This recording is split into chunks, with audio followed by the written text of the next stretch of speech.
Salut la team! Vous souffrez de brouillard mental, de brain fog à certains moments de la journée. La cause peut être une hypoglycémie. Le cerveau est un organe de luxe. Bien qu'il ne représente que 2% de votre poids, il dévore plus de 20% de votre énergie quotidienne. Son carburant exclusif, en dehors du mode cétogène, est le glucose. Mais attention, il n'aime pas les montagnes russes.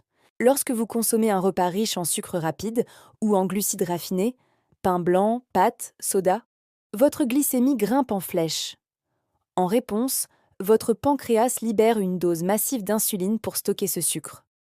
Le problème, ce pic d'insuline est souvent trop brutal, entraînant une chute de la glycémie en dessous de la normale environ 2 à 4 heures après le repas. C'est l'hypoglycémie réactionnelle. Privés de leur flux constant d'énergie, vos neurones ralentissent.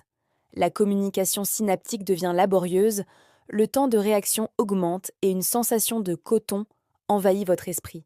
Ce n'est pas de la paresse, c'est une véritable panne sèche neuronale.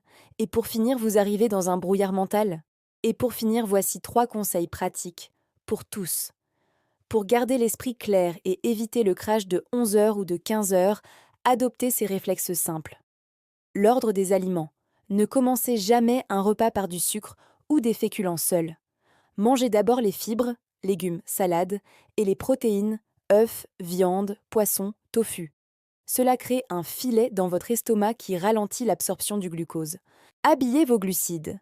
Si vous mangez un fruit ou un morceau de pain, accompagnez-le toujours d'une source de gras sain ou de protéines, quelques amandes, un peu de fromage ou d'avocat. Cela lisse la courbe de glycémie. La marche post-prandiale. Une marche de seulement 10 minutes juste après le repas permet à vos muscles de consommer l'excès de glucose circulant, évitant ainsi au pancréas de sécréter trop d'insuline.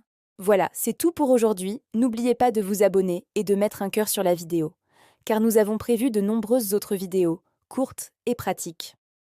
À bientôt sur Quiz Nature et Santé.